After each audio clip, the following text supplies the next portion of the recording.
শায়েখ আহমদুল্লাহ ক্ষমা চেয়েছেন, এমন একটি পোস্ট আমরা ফেসবুকে দেখলাম। আসলে কি তিনি পোস্ট করেছেন বা ক্ষমা চেয়েছেন? দেখেন, কাদা ছুড়াছুড়ি কোনোটাই ভালো না। আপনি যদি আমার গায়ে কাদা ছুড়তে চান, তাহলে কাদাটা আগে আপনার গায়ে লাগবে না আমার গায়ে লাগবে? কাদা মূলত প্রথম লাগে কার গায়ে? যে ছুড়ে।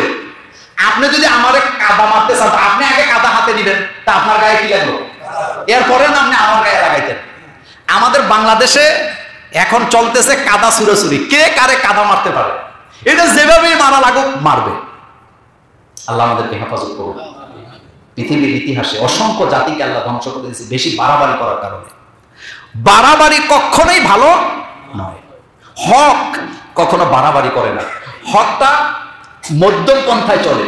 আচ্ছা আসেন, শায়েখ আহমদুল্লাহর ব্যাপারে আজকে একটা পোস্ট দেখলাম, ওনার নামে একটা পোস্ট করা। উনি একটা পোস্ট দিছে, ক্ষমা চাইছে, উনি ভুল স্বীকার করছে। আচ্ছা ভুল কি সেটা পরে বলি, এখন শুনে। আমি ওনাকে একটা মেসেজ দিছিলাম হোয়াটসঅ্যাপে, যে মোতারাম, আমার মেসেজ দেওয়ার উদ্দেশ্য ছিল, আমি দেখলাম যে লেখার যে মান, দাড়ি কমা নাই, প্রথম যে শুরু করছে শেষ পর্যন্ত একটা না একটা লেখা লেখছে। একটা মানুষের বক্তব্য লেখা মান, তাই সে কতটা জ্ঞানী এটা তার লেখার মধ্যে ফুটে উঠে কিনা, তার বলার মধ্যে ফুটে উঠে কিনা।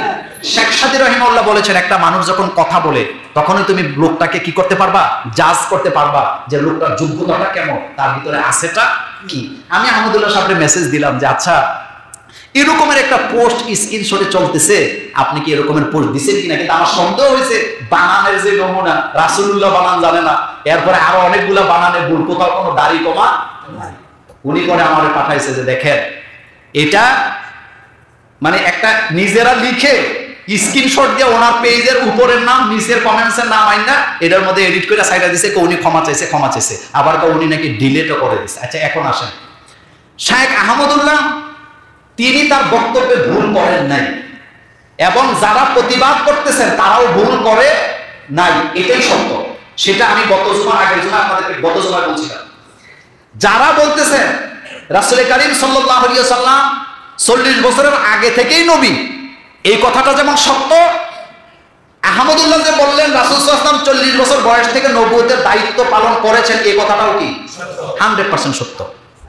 আমরা এই মসজিদ থেকে বলেছিলাম রাসূল নবী এটা ঘোষণা হয়েছে বহু আগে, বলছি না আমরা, রূহের জগতে, কিন্তু দায়িত্ব দেওয়া হয়েছে 40 বছর বয়স থেকে, তিনি দায়িত্ব পালন করেছেন। আচ্ছা আপনারা বলেন তো, আরেকটু সহজ করি, আমরা পৃথিবীতে কে কে আসব, আমাদের বাপ মা কে হবে, আমাদের চেহারা সুরত কেমন হবে, আচার আচরণ কেমন হবে, কে কতদূর জ্ঞানী হব, কে কতটুকু রিজিক গ্রহণ করব, কে কতদিন পৃথিবীতে অবস্থান করব, এই কথাগুলা দুনিয়াতে আসার পরে সিদ্ধান্ত হয়েছে না অনেক আগেই সিদ্ধান্ত হয়েছে? এই কথাটা না বুঝার হইলটা কি? আমরা দলিল সহ বলেছিলাম রাসূল সাল্লাল্লাহু আলাইহি ওয়াসাল্লাম অবশ্যই নবুয়তের আগেই নবী ছিলেন। শুধু এটা নয়, উনি তো আদম আলাইহিস সালাম যখন কাদামাটি অবস্থায় ছিলেন তখনও তো আমার নবী। কিন্তু তখনও সব নবী কে কে নবী হবেন পুরা লিস্ট কার কাছে? এটা না বুঝার কি হলো।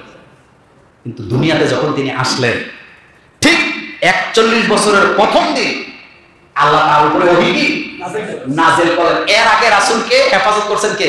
আল্লাহ। কাবা ঘরে কাজ চলতেছে, রাসূলের চাচা দেখলেন বাচ্চারা পাথর মাথায় করে আনতেছে, রাসূলও আনতেছেন। রাসূলের কষ্ট হচ্ছে, খালি মাথা, সব বাচ্চারা লুঙ্গি গুলা পাগড়ি বাঁধছে, মাটি কাটে যারা পাগড়ি বাঁধে না, রাসূল সাল্লাল্লাহু আলাইহি ওয়াসাল্লাম খালি মাথা, লুঙ্গি পরা। চাচা ভাবলেন বাতিজার লুঙ্গিটা খুলে মাথায় বাইন্ধা দিয়ে, তাহলে বাতিজার কষ্ট কম হবে। চাচা যখন লুঙ্গি ধরে টান দিছে, রাসূলের বয়স তখন 6 বছর মাত্র, যখন লুঙ্গি ধরে টান দিছে রাসূল বেহুশ হয়ে গেছে, চাচার সাথে সাথে বাতিজারে ঢেকে দিছে। কি বুঝলেন? কি বুঝলেন? রাসূলের দুধমার নাম কি? হালিমাতুস সাদিয়া। তিনি বলেন শিশু মুহাম্মদ সাল্লাল্লাহু আলাইহি ওয়াসাল্লামকে আমি জীবনে কোনোদিন ক্ষুধার কারণে কাঁদতে দেখি নাই, কিন্তু যখনই লজ্জাস্থান থেকে কাপড়টা একটু সরে যেত রাসূল চিৎকার করে কান্না করতেন, আমি ঢেকে দিলে রাসূলের কান্না বন্ধ হয়ে যেত। বাড়াবাড়ি কইলেন না, একজন আরেকজনকে আক্রমণ কইলেন না, এটা খুব খারাপ হচ্ছে। রাসূল নবী, এটা অনেক আগের থেকে নবী, এই ব্যাখ্যা হাদিসে অসংখ্য দলিলে আসছে, আর আহমদুল্লাহ এটা অস্বীকার করেন নাই। তিনি শুধু বলেছেন রাসূল সাল্লাল্লাহু আলাইহি ওয়াসাল্লাম 40 বছর থেকে নবুয়তের দায়িত্ব পেয়েছেন, এই কথাটা তো 100% সত্য। এখন দেখলাম কি জানেন, বিশ্ব বিখ্যাত ইসলামিক স্কলার এমন লোকের বিরুদ্ধে তারা কি শুরু করছে, মন্তব্য করা শুরু করে দিছে। আমি ওইদিকে গেলাম না, আমি শুধু দুই পক্ষকে বলবো থামেন, বাড়াবাড়ি ভালো না। যে বাড়াবাড়ি করে সে কি হয়ে যায়, ধ্বংস হয়ে যায়। আরে রাসূল তো আমাদের জন্য আদর্শ না শুধু, আমি বিশ্বাস করি এই পৃথিবীতে যে নিজেকে মুসলমান দাবি করে এরকমের একটা লোক পাওয়া যাবে না যে রাসূলের জন্য জীবন দিতে রাজি হবে না। যে নামাজ পড়ে না, মসজিদেও যায় না, সেও রাসূলের অপমান সহ্য করবে না। এই জন্য আসুন একটু থামি। আরেকটা বিষয়, আমরা যখন বক্তৃতা দেই তখন সকল বক্তব্যের অংশ কি ব্যাখ্যা করা আদৌ সম্ভব? বলেন সম্ভব? অনেক সময় আমরা বলি না যে আজকের বক্তব্যটা ভালো হয়েছে না, তা আপনি আইন না বক্তৃতা করেন, বুঝবেন ভালো কারে কয়। হ্যাঁ, অনেক সময় দেখবেন অনেক আজকের আলোচনাটা বেশি একটা ভালো হয় না, তো ভাই আপনি 10 মিনিট আইন আলোচনা করতেন। এক জায়গায় মাহফিলে গেলাম, হাজার হাজার মানুষ, মাহফিলের সভাপতি আমার কানে কানে বলতেছে, মোল্লা ভাই এমন একটা আলোচনা দিবেন যাতে মানুষেরা কান্দে। আমি কইলাম ভাই আমি 15 মিনিট আপনার আগে দিলাম, যেহেতু আমি প্রধান বক্তা, আমি থাকা অবস্থায় লোকেরা চলে যাওয়ার সম্ভাবনা নাই, তা আপনি 15 মিনিট আলোচনা করেন, লোকদের একটু কান্দায় টান্দায় দেন। কয় ভাই আমার দ্বারা কি এটা হবে? ভাই এই যে কথা বলি মিম্বরে দাঁড়ায়া, আপনি কি মনে করেন আমার কোনো পরিশ্রমই নাই? মানুষ, ওই যে আজকেও বলছিলাম, সুবেদার সাহেব ছিলেন, আজকেও বলছি মানুষ পারফেক্ট হয় না, নবী রাসূল ছাড়া মানুষের বক্তৃতায় ভুল হয় স্বাভাবিক।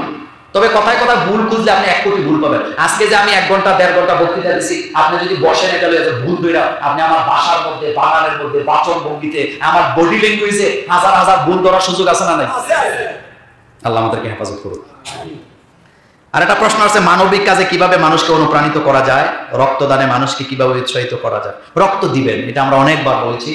রক্ত দেওয়া মানে একটা মানুষের জীবন কি বাঁচিয়ে দেওয়া। আপনি যাকে রক্ত দিবেন, পৃথিবীতে সে যতদিন জীবিত থাকবে তার যত নেক আমল আছে একটা অংশ আপনিও পাবেন। তার মানে ওনার আমল নামার নেক আপনাকে দেওয়া হবে না, ওকে যে আপনি রক্ত দিয়ে বাঁচাইতে সাহায্য করলেন তার জীবনে যত নেক আমল বেঁচে থাকা অবস্থায় করবে ওই নেক আমল পরিমাণ আল্লাহ আপনাকেও দিয়ে দিবে। আপনি যদি কাউকে নামাজের কথা বলেন, সে নামাজ পড়ে যত সওয়াব পাবে আপনি বলার কারণে তত সওয়াব পাবেন। আপনি যদি কাউকে নেক কাজে সাহায্য করেন, সহযোগিতা করেন, কথা দিয়া, সমর্থন দিয়া এবং কি টাকা দিয়ে, পয়সা দিয়া, উনি নেক কাজ করে যত সওয়াব পাবে আপনিও সমান সমান সওয়াব পাবেন। এই জন্য রক্ত, যারা যুবক আছেন বিশেষ করে যুবকেরা অবশ্যই রক্ত দেওয়া দরকার, কারণ রক্তকে এমন ভাবে তৈরি করেছেন, রক্ত কিন্তু চিরদিন একই অবস্থায় থাকে না, এটা অটোমেটিক চেঞ্জ করেন কে? আমার আল্লাহ যে কত বড় কারিগর, আল্লাহ যে কত বড় কারিগর।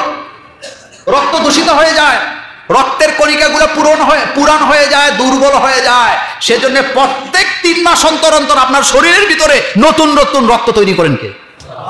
এই যে হার্টটা এভাবে পাম্পিং করে, বিজ্ঞানীরা, পৃথিবীর আধুনিক বিজ্ঞান বলেছেন মানুষের যে হার্ট এটা।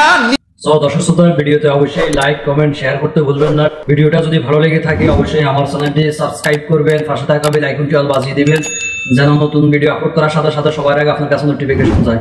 আর যারা ফেসবুক পেজ থেকে ভিডিওটি দেখছেন অবশ্যই আমার ফেসবুক পেজটি ফলো করবেন, ভিডিওটা আপনার বন্ধু বান্ধবের কাছে শেয়ার করে দিবেন। দেখা হচ্ছে নতুন কোনো ভিডিওতে, সে পর্যন্ত সবাই ভালো থাকবেন, সুস্থ থাকবেন। আল্লাহ হাফেজ।